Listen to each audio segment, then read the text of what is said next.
Okay. Learn Lili Nishmat Avigdor Chai Avraham Ben Rachalea Mer Tzvi Shamash Devan Aliyah. We're going to go to the next parak. I'm sorry, next Mishnah. Mishnah Yud Gimel. Sorry, no, we're still in Yud Bet. Yes, we're still in Yud Bet. I forgot. There's one more point Yud Bet I want to make. We're in Parak Gimel, chapter 3, Mishnah Yud Bet, number 12, maybe, depending on you. It's Rabbi Shmuel Omer. Have a kal l'rosh. Okay. Okay. Because you're an overachiever. You're already at that Zion. It's like in school. Remember when we were in grade school? Remember, get the little sphere chart and come back after the first few days after Chag, and people, it's like the eighth, ninth day. They got the stickers are on 19 and 20. They're all done. They're getting ready. Okay, so I just want to reread. Let me just see. Yes.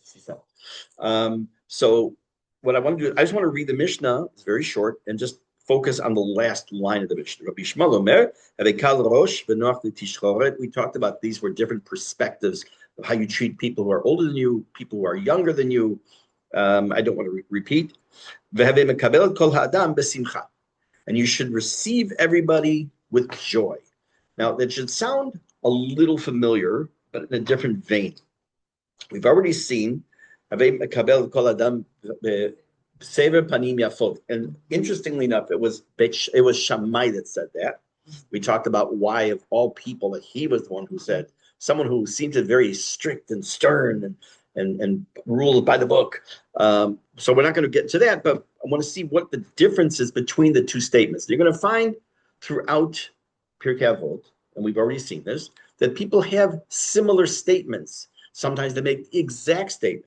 Sometimes we have similar, but it has a little nuance of a difference. And that's what we're going to talk about now. It's like right now, for example, good morning and welcome. Nice to see you. Because we just said, so besimcha, I'm welcoming you. This is good. You don't have to worry about what we discussed. That's true. Very good. So I thought I came up with a brilliant insight on my own, and of course, I found other people said it way before me. So I'll share with you what I thought, and then it turns out to be said already. Anyways, what's that? I hope it's because when someone does that, you say Baruch Shekivanta. Blessed are you that had the intention of somebody else already. I came up with something years ago, and I never found it anywhere. And I was really, it's just so obvious to me. Then I found the Vilna Gaon said, I said, oh, okay, now I'm really good company. Okay. It's going to be a bit of a, what is it when two things contradict each other or not? Contradiction for real? No, in English. There's a word in English. It seems contradictory, but it's not. Oh, man. Anyways, it'll pop my head. So first, let's start off with the word pnim and panim.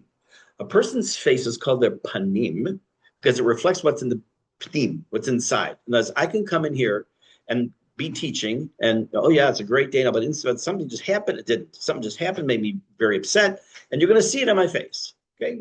So on the one hand, the panim, the face, reflects the pnim, or the pnimiut of the person, the inner person. But we have to put that aside because we're going to see the different perspective now. Because the panim could be used for something else. When Shammai said the kabel kol adam b'sever panim yafot, it meant in English the fancy word is countenance. You put it with a good cheerful face.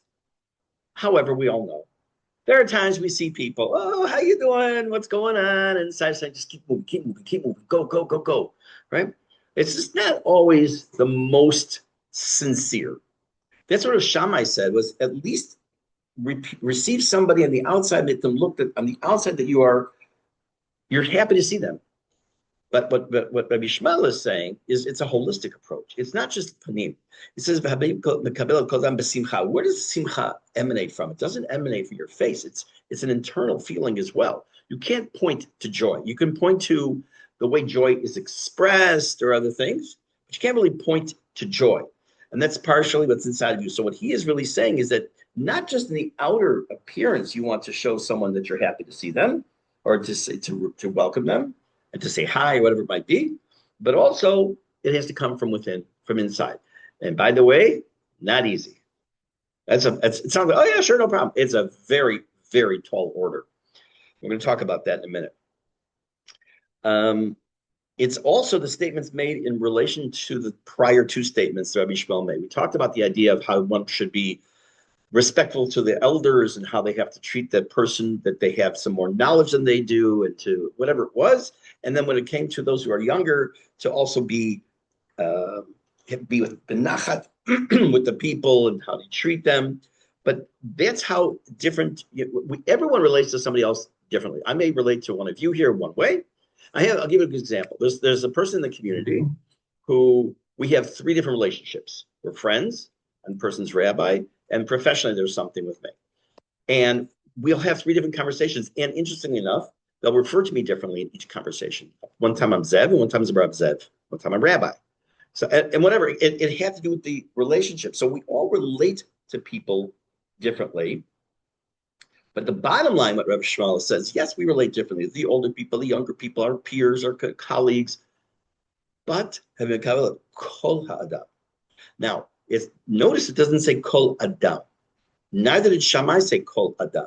What's the difference between kol ha'adam, all of the person, or kol adam, every person? The hey hayidiyah, the definite article the. Let's say, for example, there's somebody they're a nice person, but they have this quirk. I can't take it. It's just, it bothers the heck out of me. Got to look past it. And kol ha'adam, the entire package. You can't say, I'm really happy to see you and you really do are happy to see him. Then all you're thinking about the back of your head is, this person always does X, and it really bugs me.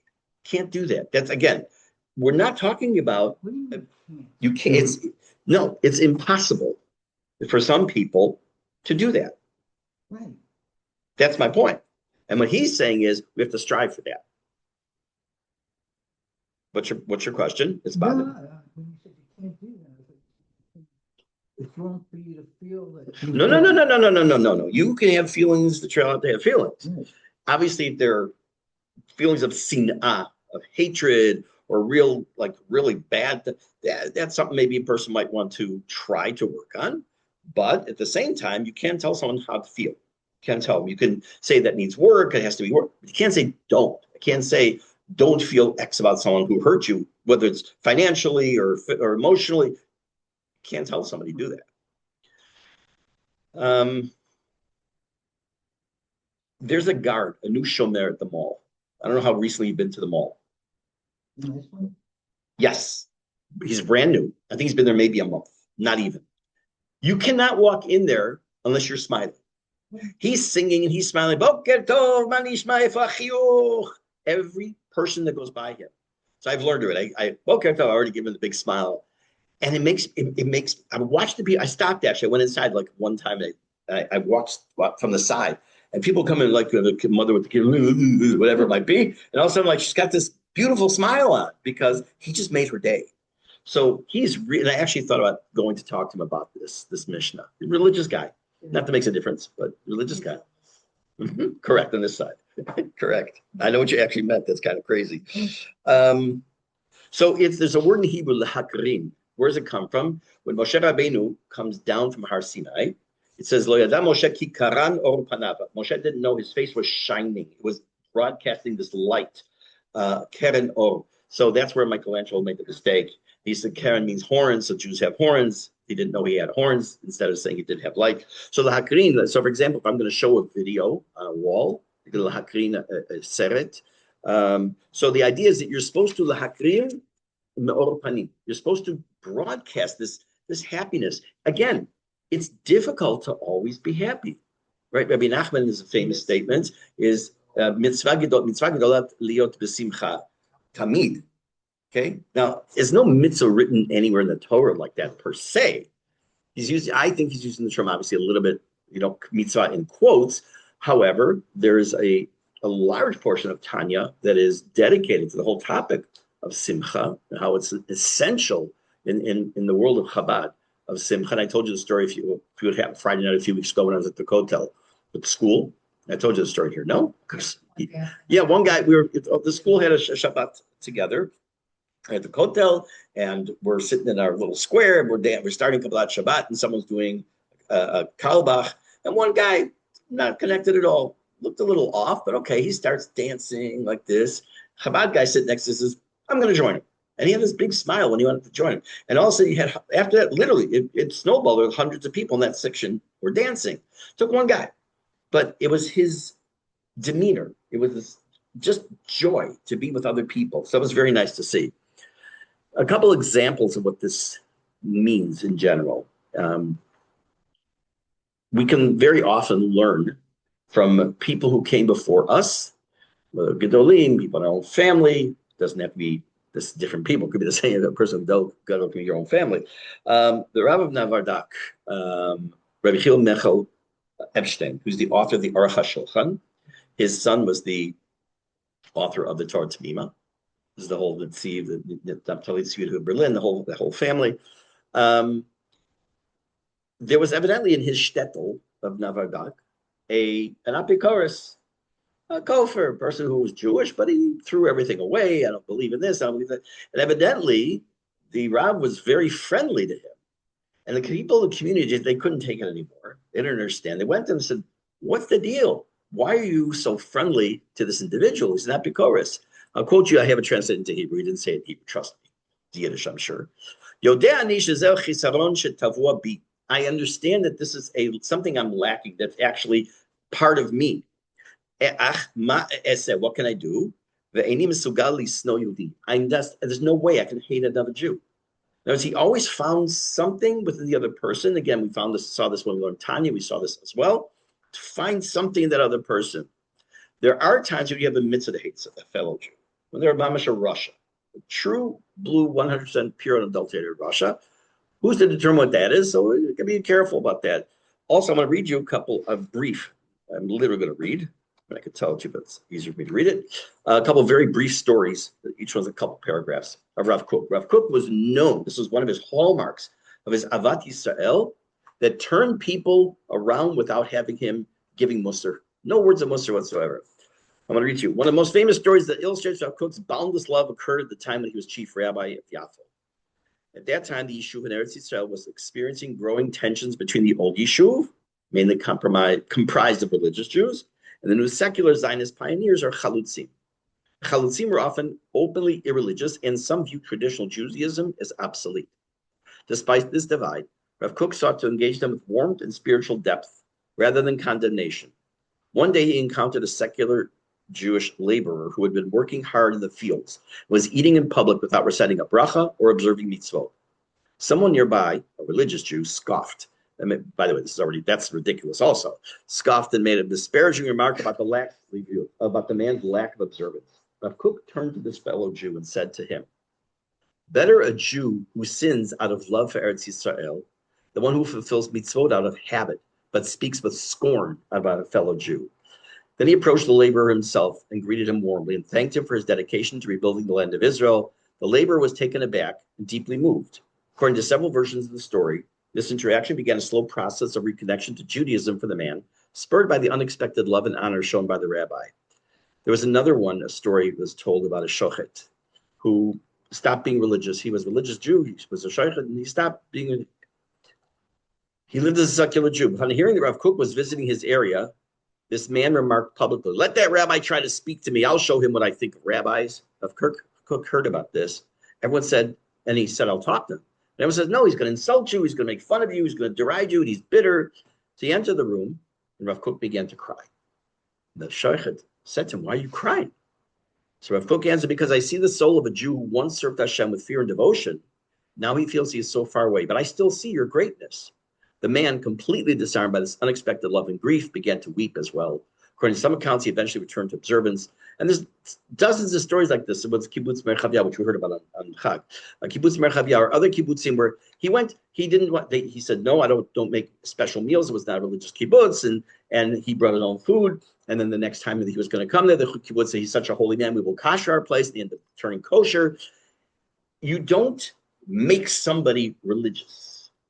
You don't pound someone over the head and make them religious. Unfortunately, in our education system, both in Israel and in Chutz La'aretz, and especially you see it in Chutz La'aretz, in some schools, they feel that the more you pound the kid over the head, the more religious they're going to become. And we know, Tachlis, it's exactly the opposite. Great line. I wish I had thought of this. Why are so many kids going up the derech? Well, what do you expect when you're making the derech narrower and narrower and narrower every day? And it's true. It's a very good problem. So the point of these stories, the point of this of Rav Talmud Rav Epstein and talking about Rav Kook and all, is the point that Rabbi Shmuel is making in this Mishnah. Not just because it's a fellow Jew, not just because it's a nice thing to do to smile. You never know what effect it's going to have on somebody. I will tell you a true story. I've never told this to anybody. This happened, not even to Andy, that I can remember. This happened here. I don't remember how many years ago. It was in the neighborhood. I was walking down the street. And I tend to say hi to everybody that walks by. Unless I'm on the phone, I'll still wave. I try not to ignore people, most people. He's smiling. And this one person is walking by, and you could see the person's face. They're troubled. I just give a smile. Good morning. How you doing? And the person stopped for a second. So, thank you. I'm okay. And walked on. That was a strange response, but okay. This person messaged me months later that they were actually in a really, really bad place. I'm not talking suicidal, but just in a really bad place. And said to me that smile, just stopping for a second, saying hello and saying hi to me. I guess they were going some relationship thing. It made me stop for a second and say, well, you saw me, quote unquote. It made a very big difference in my day, and I never forgot that. She just wanted to tell me. So obviously the reason I don't tell the story is because it's about me. And the stories I tell about me are shtuyot stories. It's not a shtuyot story. But it tells us something. It really makes a difference in someone's life and so that's really the purpose of what Rabbi Shmuel is saying. Now, we're going to go into the next Mishnah, which is either Tet Zayin or whatever you have, and by me it's Yud Gimel. And it's going to be a Mishnah by Rabbi Akiva. What I want to do before I read the Mishnah is I want to read Rav Kahati's introduction to the Mishnah that you don't have in front of you that tells us a little bit about Rabbi Akiva. We all know Rabbi Akiva. We all know the famous story that until 40 years old, he didn't know Aleph Bet. He goes and sits down. He sees the water dripping on the stone and all the stories that go with it. We know about the famous line that he has. He's away for many years learning. He comes back and he says about his wife, Shali v'shelachem shalahi, that everything I've been able to accomplish, everything that you've been able to accomplish because of me is only because of my wife, which I can say also. There's so many famous stories about him, about his martyrdom at the end of his life. This isn't about all that, though. That's why I wanted to read this. Rabbi Akiva haya ish eshkolot. What is ish eshkolot? Have you ever heard the expression? It's a beautiful expression. Ish shehakol bo. Means he's got everything. He's got the Torah, he's got the midot, he's got everything. So the Gemara in Yerushalmi says, Mishemet Yossi ben Yoezer. When Yossi ben Yoezer died, we met him back in chapter 1. But lo eshkolot. It says that there were no more eshkolot. There was no more people that they could say shehakol bo. Lo amad eshkol ad sheba Rabbi Akiva. The Gemara says until Rabbi Akiva came along many generations later, until then there was no more eshkolot, and then he was. He didn't have zechut avot. He didn't come from lineage. But he fashioned his own zechuyot. They say it's a great line too. I'm sure you've all heard it. That yichus is like potatoes. You ever heard this? Or onions. Yichus is like onions. That the important part of the onion is underground. So the yichus comes to the person from prior centuries. Like, you're just this little thing on top, right? And in the prior centuries, they're in the ground right now. And the yichus is like that. Anyways, so he says he had his own zechuyot. Shekena ya'etz shetzamach mitachtav u'b'chochot atzmo haya le'erez adir. He started like as a sapling, he became this massive, powerful erez, cedar tree. He was very diligent in his life in his Torah. He was known literally all over the world. Now we tend to think about our Chachamim as being well known within the Jewish world. There were, for example, Rabbi Yehuda Nasi. He was world known. We know that he died a martyr's death. Fine,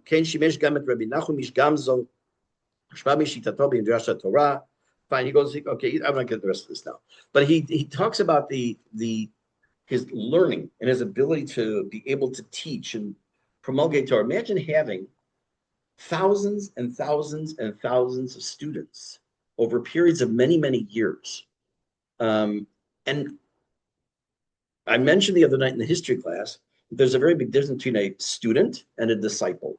A student is someone who comes, I sit with a student and we'll learn, and it's, then I come back and we have a relationship sometimes. I may, check in on the kid or whatever it might be, but a disciple is someone who not worships, but sits at the feet of the master, and sometimes in the literal sense, and really absorbs everything they can, not just what they're teaching, but what they see.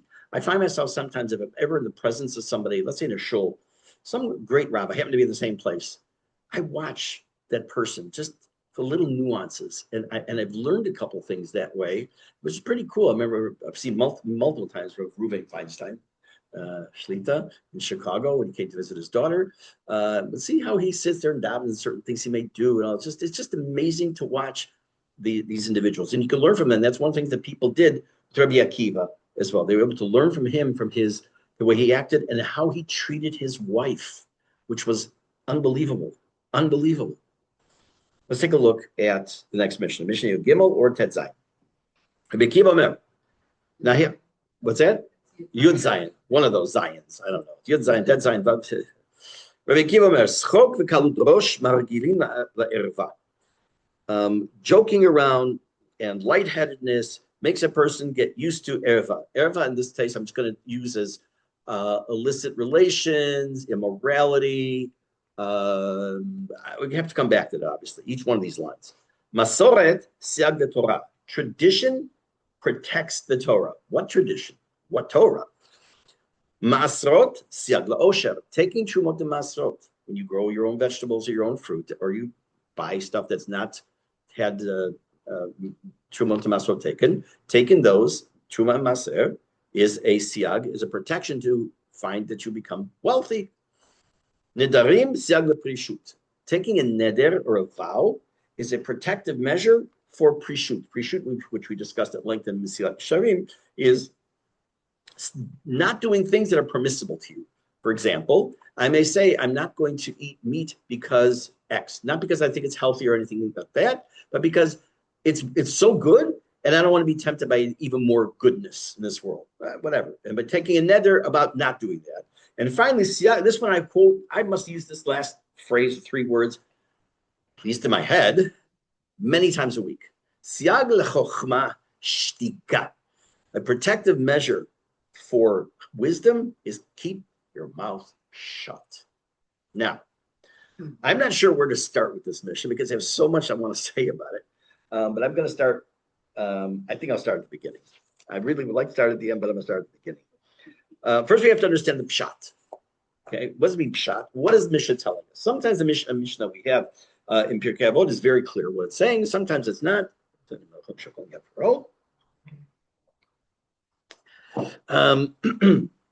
The first statement.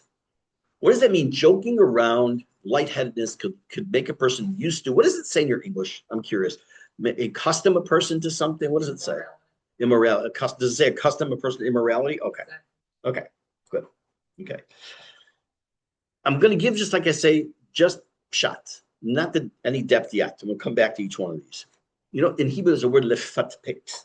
Lefatpet is just a babble, talk. Just talking for a patpetan, someone who's lefatpet, just like just like to talk. Okay. There are people who, you go into the street or the store or a Roma, and they just will sit and there's nothing wrong with talking, especially when there's tachlis involved and stories and learning something from it. And even if it's not directly connected to Torah, but just like sitting for hours talking about statistics about baseball, that's a good example, maybe. I can't, I don't see, it's good for some people, I guess, but Cubs are in first place. That's all I know right now about baseball. What's going on? And the Yankees are bombing out, I think, right? Okay. In any case, With the plan, right? So if you like, so once you already can insert, if it's 99% Stuyot and 1% Sandy Koufax, I still think that's not the best thing. But when you talk about, look, let's talk baseball stats. Let's talk about what the Jews did in baseball. Okay, maybe there's definitely gonna be something there. There's also nothing wrong with recreation, nothing wrong with reading, and nothing wrong with movies. Well, it depends.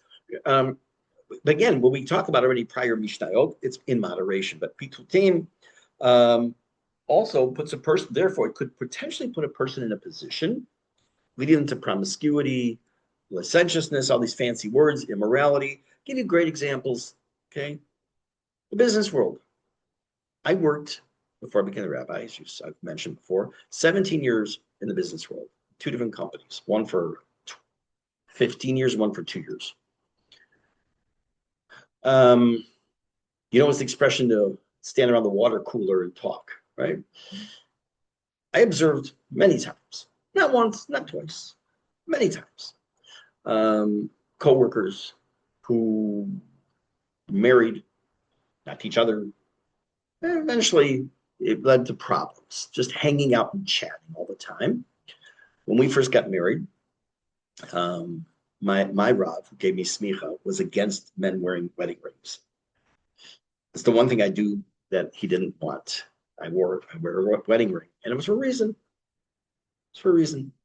You need to make sure that when you're going into the workplace, especially I was working with 95% non-Jewish, make sure. Now, is that a protection? Not necessarily, but you got to be aware. There's an awareness already. Okay, I've seen too many things. I've heard too many things. I've met too many people to know that there's the expression "ein apotropos larayot." There is no such thing as a how do you say apotropos in English? A guarantor, not a guarantor. It's like apotropos for right a medical. You're like apotropos for medical decisions, though. But yeah, legal representative. There's an actual, there's a real word. Yeah, I understand what you're saying. Okay, but there's no apotropos for right. That's the kind of yeah. That's a koch ipui koch. Yeah, we're all both in the same point in our lives. I know. The other thing is making a neder is a siag. We have to define what a siag is. Literally means a fence. Okay, a protective measure. We'll see what that means. A neder to prohibit yourself from doing something. Now, I cannot. It's asur for me to make a neder that I'm not going to eat treif. Why? Why can't I take a neder like that? Because you don't know what's going to happen in the future. In order to save your life, you might. No. There's a much simpler. I hear what you're saying. Much simpler answer. Because it's asur already. Yeah. You can't take a neder to prohibit you from doing something that the Torah already tells you can't do. I cannot take a neder and say, I'm going to put on tefillin tomorrow. Why? I am what's called mushba mehar Sinai. That's the expression. I'm already under oath from Har Sinai by my 70 Shman accepting Torah. I have to do it, or I'm prohibited to do it. You can't take a neder like that. But if I decide, like I said, example before, I'm never going to have meat again. It's because I want to try. Okay, maybe good for my health, but I also say, you know what? I like it too much. I need to just kind of back off a little. I can take a neder. I can make a neder. It says I'm taking upon myself to never eat chas v'shalom b'li neder. That I'm never going to eat meat again, or for the next 6 months. This comes to hatarat, the darim and all, but in general, and what would be the purpose of that? Is a self-protection. A person who we saw in Siyat Yesharim in the section on pre-shoot, when a person wants to literally separate themselves to be more of an ascetic, ascetic, as opposed to Hasidic, that they will take on certain things. Maybe to go to a mikveh once a week or every morning for davening. I know people do that. Maybe to whatever it might be. And they start getting a little lax. The person who decides, and I know people go to mikveh every single morning, including Shabbat, that they're getting now they're doing it once a week, once every couple. He says, you know what? That's it. I need to do something here. There's no mitzvah to do it. You don't have to do it, but it's something he wanted to do for self-improvement. He felt he was spiritually helping himself every single day. So let's say this person decides, I need to protect myself. I'm going to make sure I do this. I'm going to say, I'm actually going to take a neder for the next 6 months. Every day, unless something happens that prevents me, I'm going to go to the mikveh. Why do you do it? Why do you need to take the neder, then you have to do a tar. Okay, so that's the whole point. It's exactly what he's saying here. I'm going to use myself as an example, even though I don't do this. I decide that I want to improve my spiritual life. I decide that I want to not go into davening in the morning ever, start my day without going to the mikvah. I want to improve. And I decide, and I start doing it. And after 2 or 3 months, I start getting lax. And I'm trying to do something, like I'm on a diet, and I want to prevent myself. So I take all the chips out of the house. I do not bring that chocolate in this house, right? I do something to protect myself from myself. I want to, because once I've taken a neder, now I have to do it. And I really want to do it. I need that extra push. I'm making this up, of course. I'm too weak to just, I'm not regimented enough to go every day. But if I take a neder, that's a different story. Yes, the neder is a very serious heavy, but you're allowed to. Now, by the way, when a person does certain things without even saying it's a neder, it's a neder. Okay? We do certain activities 3 times. You didn't say beli neder, right? That's why a person should say beli neder. Even, remember, we talked about this multiple times. Even if I say to you, I'll be there at 2:00, you should say, Bezrat Hashem, Yirtz Hashem, beli neder, because once you say, I will be there, that according to some is actually a neder, and you have to be there at 2:00. Motzei sfatav tishmo. What comes out of your mouth, you have to be careful of and watch it. So that's why the power of speech is extremely powerful. Let me take it off for a second. When I was standing under the chuppah, obviously this isn't the ring I gave my wife, I gave her the one she's wearing, and the moment before I said Harayat Mekudeshet Li, I'm prohibited to her, I'm allowed to marry her sister, I could, and her father could have been a witness for me when I got married somewhere. The moment I said Harayat and put the ring on the finger, everything changed. One sentence, not even a full long sentence. It changed the relationship between me and every other person on earth when I made that statement. The same is true with every person who gets married or divorced. Same thing, in the opposite direction.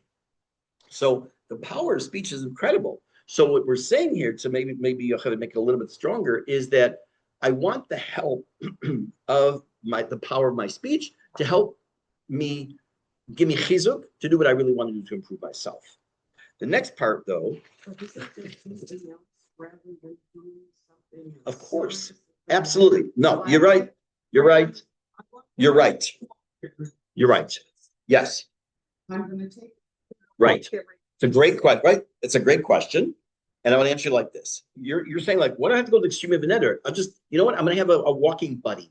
And we'll say, let's try beli neder. We're going to meet every morning at 7:00, and we're going to go for a walk. That's great. The point is that you want to do something to help yourself. You want to give yourself chizuk.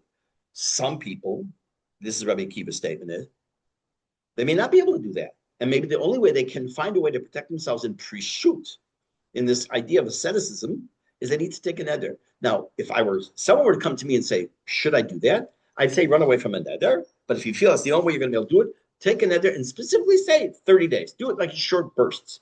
And the Hatarat Nedarim is not just you go before 3 people and say, I'm not doing neder because I felt bad about it.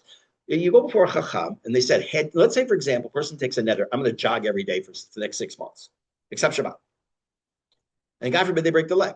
Now what? They still have to do Hatarat Nedarim. So they go to the Rav. The Rav said, had you known you were going to have a broken leg, would you have made such a decision? No, of course not. That's called a petach, an opening. And once they have the petach, they can, right. Now, one thing about Hatarat Nedarim, I want to just mention this, because I know we've talked about this in different contexts, and that is that Hatarat Nedarim and tshuva, I'm not going to talk about tshuva now, are the only 2 things in Judaism that I'm aware of that change the past. They change the past. Because when a person is matir neder, let's say, again, going to this example, the guy who's jogging, it's not that from now on he's free from his neder. It's as if he didn't even make the neder in the first place. It's gone. He changed the past. So if you were to roll the tape back, he never made the neder. I mean, obviously he said the words, but as far as it's nullified as far as the big world, right? Okay. I'm going to talk for a minute though about what does it mean, a siyag, because there are a couple more things in this Mishnah, right? There's still the Basrot and this Masoret, which we haven't talked about yet.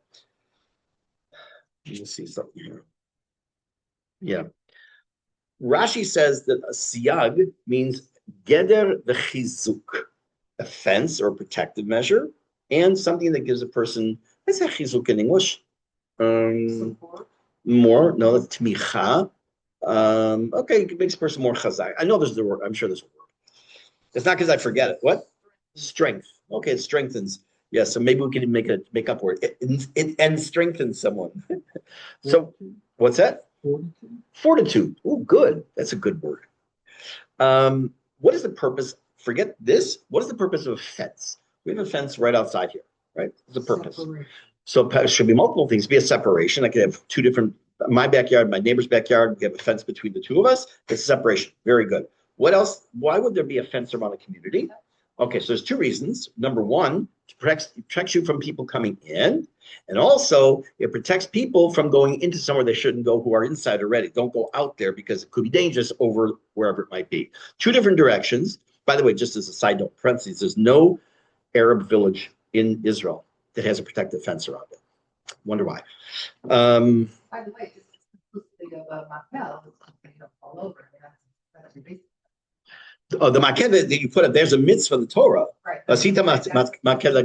Right. So the basic fence you have to have, there's a mitzvah, even if you don't go there, but if you have access to your, let's say you live in a house or some building that, I'm not talking about these buildings, that even though there really is a maked, that you could go up there, even if, let's say like we used to live in a house in Georgia, America, you are on upstairs, in my bedroom, you could open the door and there was a little like a top like that, no, a Georgian. Oh. Yeah, I didn't live in Georgia. No, I'm not from the South. No way, I'm child. Yeah, it's okay. And nor Georgia either. Anyways, so in our beds, you could open the door and then they could be standing on top of the rooftop of the den below. So over there, we have to have a fence because even if we never would go on there, this is actually my parents' home. You could, okay. So there's a mitzvah of making vasita makeh legagecha. That's also a basic idea. Okay, so how does this work when it comes to the siyagim of the chazal? Of the rabbis. Number one, it prevents the bad hashpa'ah from getting to us. What does that mean? I'll give you a simple example. Pen. On Shabbat. Can I carry this with me? No. Put it in my pocket? No. As far as the Torah is concerned, the answer is yes. Torah is concerned, no problem. I can carry the pen around all day long. Okay, I'm talking Doraita level. That's what I mean. When I say from the Torah, it means the level of Doraita as opposed to Rabbanan. Okay, on a biblical level, there's absolutely nothing wrong with me carrying a pen on Shabbat. Rabbis came along and said, "Hey, Zev, I know you. We know you very well. You're gonna have a pen in your pocket. You're gonna use it. We're gonna say something's called muktzah. You're not allowed to carry it. You can't move it. You can touch muktzah on Shabbat. You can't move it. You can't carry this on Shabbat because the rabbi said." We're protecting you from yourself. So muktzah is a form of a siyag. It protects us from doing something we're not supposed to do at a biblical level, prevents it on a rabbinic level. Now, and there's all different levels of what is muktzah, what's not. Like if I have an etrog right now, I can hold it on Shabbat and do it. But during the week of Sukkot, it's muktzah, what's called machmat mitzvah.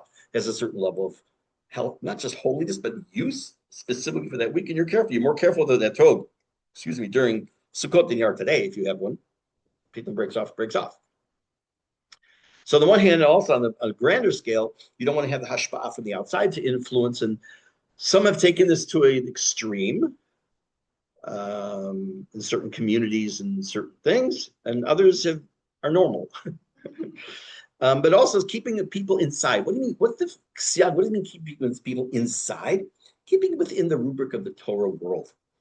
I heard a wonderful statement. I'm almost sure it was from Rabbi Fran Shlita, that at the end of Masechet Shabbat, it has a whole discussion. The very end, the siyum on Masechet Shabbat, deals with the concept of a gigit, a barrel, for whatever reason. And I remember him saying, I'm almost sure he said this at a siyum I heard somewhere. He said, you're either in the gigit, he's thinking metaphorically, this gigit that ends Masechet Shabbat, you're either in the gigit or you're outside the gigit. What does he mean? He's talking about the kafa aleim har kegigit. Hashem held the mountain of Sinai over the people and said he held it like a barrel, just like at the end of Shabbat, the story there. And he says, Im tikablun mutav. If you accept the Torah, great. Vim lav, and if not, shamte kuratchan, that's where you're going to get buried. And I have a nice answer that sounds terrible, but whatever. But he says you're either part of the game or you're outside the game. You're either in the gigit or you're outside the gigit in this barrel. What's the barrel? What's the gigit in this mashal? Torah life. Whatever, however you define or religious Orthodox life, whatever that means to a person, you're in there. Yeah. Now, what does it mean to be? So you can get out. Person easy. Just throw away the kippah, take off the tzitzit, take off the whatever it might be. You're not religious. You don't decide. It's still in there. The feeling's there. That what they call the pintel yid is still there. But so many things the Chachamim did, including this Mishnah, which we'll talk about in 2 weeks, not next week, it has to do with the protective measures the Chazal took to protect us from ourselves. I'm going to stop here because actually the next thing I have to do is a little long. Let me mark this out. So next week, I am not going to be in Malay in the morning at all. So Bezrat Hashem, in 2 weeks from today, we'll continue. We have to talk about what does the rest of this mission mean? What does it mean? What Masorah, when it says the Masorah protects the Torah, what Torah are we talking about? All Torah, Torah Shabbat Pet, Torah Shabbat Rashi, what is it protecting? And then my favorite line, I like certain Mishnah a lot. Seva Chochma Shtika. I can't wait to get to that one. I've taught people in relationships, whether it's marriage, parent-child, when you want to say something and you know it's not going to go over well, unless it has to be said, but it doesn't have to be said, just think in your head the words, Siag Chochma Shtika. Trust me, it's the best medicine in keeping Shalom Bayit. It really is. Okay, we'll talk about that, Bezrat Hashem. Have a wonderful day and a Shabbat Shalom. Do you know Robert Frost poem, Good Princess Leia? Thank you. Yes. Shabbat Shalom. You're welcome. Shabbat Shalom. Mazal Tov again, Susie. Kenya's just Thank had a you. granddaughter. Mazal Thank Tov. you. Thank you. Toda.